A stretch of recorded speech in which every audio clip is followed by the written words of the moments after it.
Alright, picture this. You're in the store, ready to drop some serious cash on a new TV. To your left, a gorgeous OLED. To your right, a dazzling QLED. They both look amazing, the price tags are nearly identical, and the salesperson's pitch is a blur of acronyms. But here's the thing. One of these TVs might have a hidden flaw that makes it a terrible fit for your home. It's a decision that feels impossible, weighed down by marketing jargon and the fear of making a very, very expensive mistake. So, let's cut through all that noise. We're going to expose the critical details you need to look for, ensuring you bring home a masterpiece, not a regret you'll be stuck with for the next decade. We'll break down the real-world differences between OLED and QLED in 2026, so you can walk into that store with confidence and walk out with the perfect TV for your living room, your habits, and your budget. Section 1. Brightness. The bright room champion. Let's kick things off with the first thing you notice in a bright store: brightness. This has always been QLED's home turf, and while that's still true in 2026, the story has gotten a whole lot more interesting. First, why are QLEDs so bright? At its heart, a QLED is a very advanced LCD TV. It uses a powerful backlight, often made of thousands of mini LEDs, that shines through a layer of quantum dots to create color. Think of it as a massive, powerful flashlight behind the screen. Its only job is to blast light, and it does it incredibly well. In 2026, high-end QLEDs aren't just bright, they're phenomenally luminous, with some premium models pushing well past 2000 nits.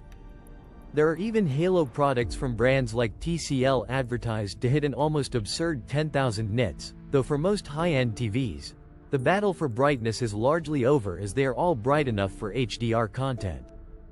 What does that actually mean for you?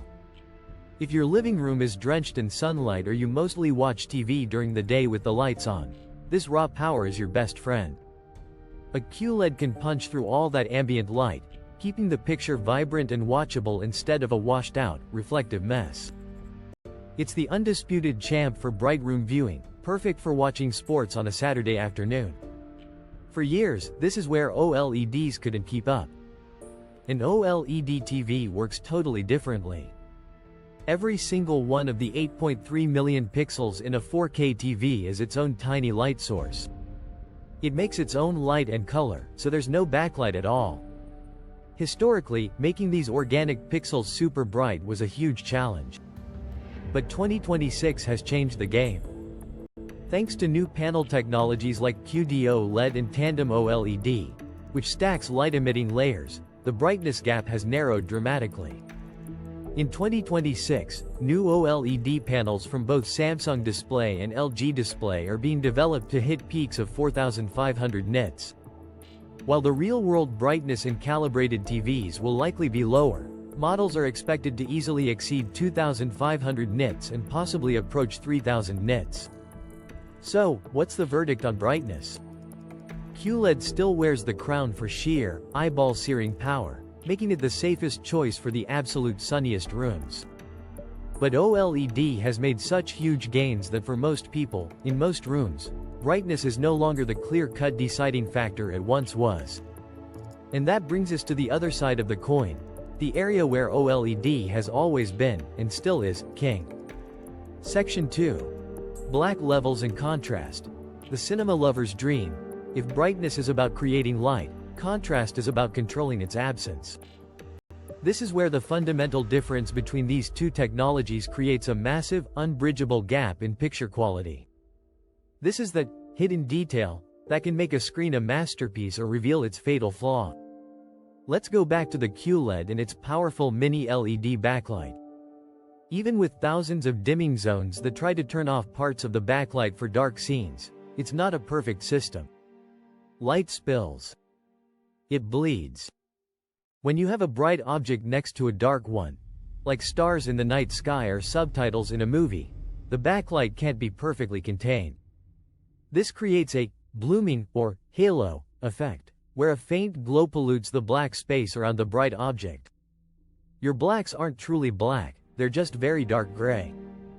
Premium QLEDs in 2026 are incredible at minimizing this, but they can't eliminate it. It's just a physical limitation of the tech. Now, think about the OLED. Since each of its 8.3 million pixels makes its own light, creating perfect black is simple. The pixel just turns off. Completely. It goes from light to no light. The result isn't almost black, it is perfect, absolute, infinite black. This gives OLED what's called an infinite contrast ratio. Why is that such a big deal? Because our perception of every other color is anchored by the black right next to it. With perfect black, colors look richer, pop more, and have a sense of three-dimensional depth that QLEDs, for all their brightness, just can't replicate. Imagine watching a movie like Gravity or Blade Runner 2049. On a QLED, the vastness of space might look like a dark gray, with a subtle glow around the neon lights.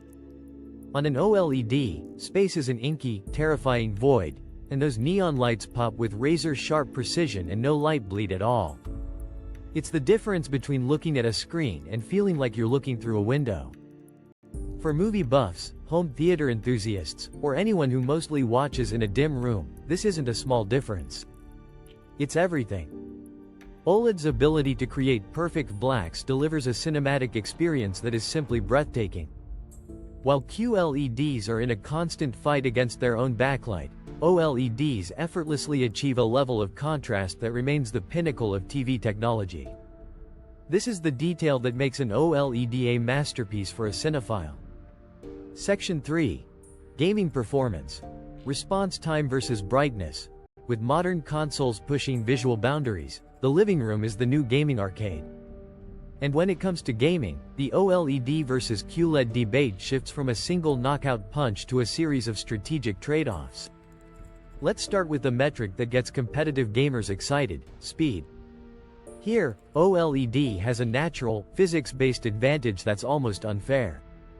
We're talking about pixel response time, how fast a pixel can change from one color to the next. Because OLED pixels are self-emissive, their response time is near instantaneous, often measured as low as 0.1 milliseconds. For your gameplay, this means virtually no motion blur. When you whip your camera around in a fast-paced shooter, the image stays crystal clear. There's no smearing or ghosting, which helps you track targets and react faster. For competitive players, OLED's motion clarity is a true game changer. That said, 2026 QLEDs are no slouches. High-end models are incredibly fast, and for the vast majority of gamers, a premium QLED will feel exceptionally responsive. Where QLED punches back is with its incredible brightness in HDR gaming. That searing brightness we talked about translates to specular highlights that are truly dazzling. The glint of sunlight off a sword or the fiery blast of a grenade has an intensity on a top-tier QLED that can feel more impactful. Furthermore, the zero burn-in risk nature of QLED is a huge plus for gamers. Static game elements like a health bar, mini-map, or HUD are the main culprits for causing permanent image retention, or burn-in, on OLED screens. With a QLED, you can leave your game's HUD on for hours without a single worry. This offers a peace of mind that OLED owners, despite huge improvements, don't fully have. Both technologies in 2026 have standardized the key gaming features you want, like 4K at 120 Hz, or even 144 Hz, variable refresh rate, VRR, and auto low latency mode, ALLM, on premium models. These ensure a smooth, tear-free, and responsive experience no matter which you choose. So who wins? It really is a split decision. Go for OLED if you're a competitive gamer who demands the best motion clarity, or a cinematic gamer who plays in a dark room and wants the most immersive experience possible. Go for a QLED if you mostly game in a bright room, want the most eye-popping HDR highlights, or you're worried about burn-in from long sessions with static HUDs. For those who want to bridge the gap, QD-OLED models are often seen as the best of both worlds, offering OLED's pixel response time with the enhanced color brightness of quantum dots, creating a phenomenal gaming display. Section 4. The burn-in question. Myth versus reality in 2026. No talk about OLED is complete without tackling the elephant in the room: burn-in. This has been the biggest source of fear for OLED buyers for a decade. So, in 2026, is it a real problem or just a myth? The answer is nuanced, but the reality today is worlds away from what it was. Let's be clear: OLED burn-in is a real phenomenon.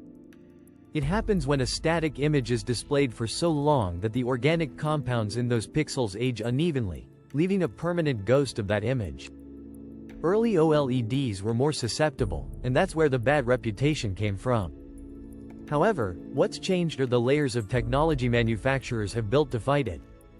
The risk isn't zero, but for most people, it's become something you really don't need to lose sleep over. Modern OLEDs use a suite of tools to protect themselves. Pixel shifting. The TV invisibly moves the image by a few pixels over time to spread wear and tear across the screen. Static logo detection. The TV's processor can identify a static logo, like a news ticker or channel bug, and subtly dim just that area to reduce strain. Panel refresher cycles. When your TV is off, it runs maintenance cycles to compensate for minor pixel degradation and keep the screen uniform. Plus, the materials themselves are better. Newer panels like tandem OLED are not only brighter but also more durable, which extends the lifespan and reduces the risk of burn-in. Some manufacturers are now so confident that they offer multi-year warranties that explicitly cover burn-in on certain models, which was unheard of just a few years ago. So, what's the 2026 reality? If you plan to use your TV to watch the same 24-hour news channel at max brightness all day, every day, then yes, an OLED is still a bad idea for you. But for a typical user with varied habits, watching movies, streaming shows, playing games, the risk of getting burn-in during the TV's normal lifespan is now extremely low. While QLED holds the ultimate advantage of having zero risk, the fear around OLED burn-in is largely a ghost story about older tech. Section 5. Viewing angles. Is every seat the best seat? This section is short, but decisive. A TV's viewing angle determines if everyone on the couch gets a great picture or just the person in the middle. And here, the difference between OLED and QLED isn't a debate, it's a knockout. With a QLED, the layered structure of the panel is inherently directional. If you're sitting straight on, it looks great. But as you move to the side, even just a little, the colors start to look washed out and the contrast drops. Manufacturers have coatings to improve this, but they're fighting physics. The person on the end of the couch is getting a worse picture. Now, let's look at OLED. Because each pixel makes its own light, there's no backlight or liquid crystal layer creating a directional image. The light radiates out equally in all directions. The result? A nearly perfect viewing angle. You can stand almost parallel to an OLED screen, and the image maintains its color, contrast, and brightness. The person on the far end of the sofa sees the exact same vibrant picture as the person in the sweet spot.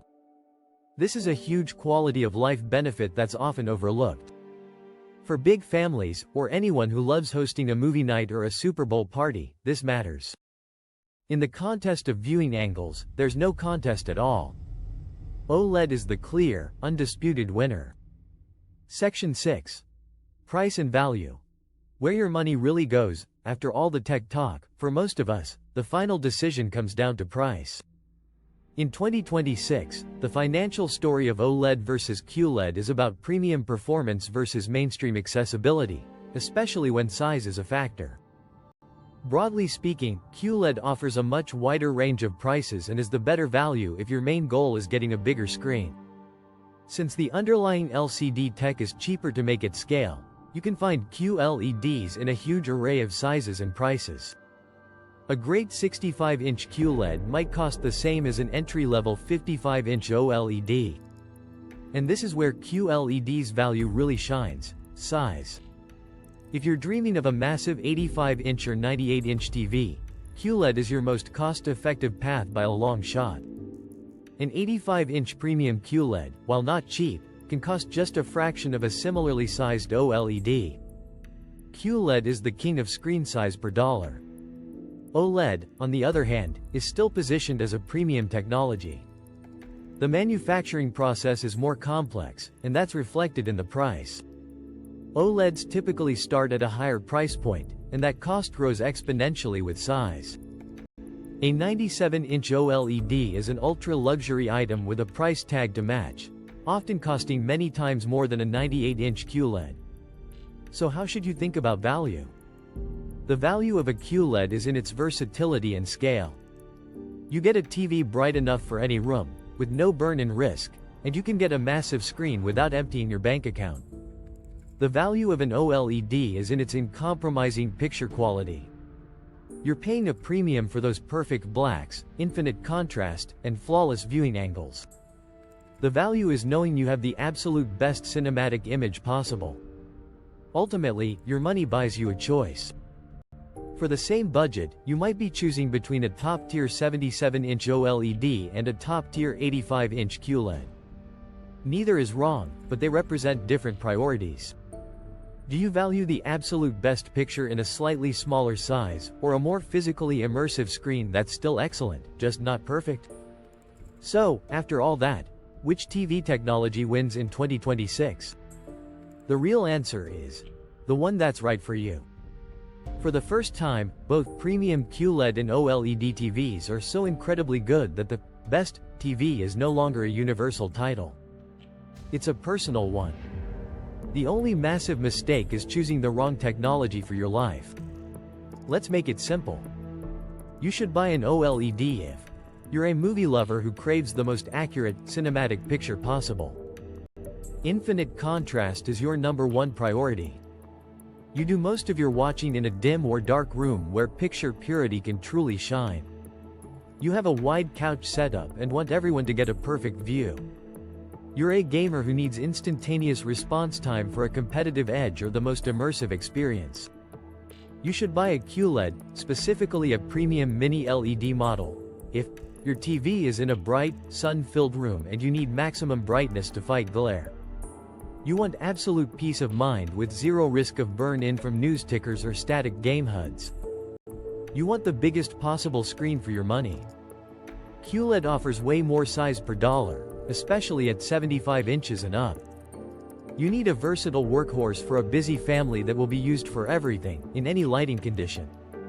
The fight between OLED and QLED isn't a war with one winner anymore. It's an arms race that has given us two distinct, incredible paths to a great picture. Don't listen to the fanboys or get lost in spec sheets. Think about your room, your habits, and your budget. The perfect TV of 2026 is out there, and now you have the knowledge to go find it. So which way are you leaning? Are you on Team OLED for those perfect cinematic blacks, or Team QLED for that brilliant, room-filling brightness? Let us know down in the comments. I read all of them and would love to hear what you're thinking. And if this guide helped you out, do us a solid and hit that subscribe button. We've got more tech deep dives coming that you won't want to miss. Thanks for watching, and enjoy your new TV.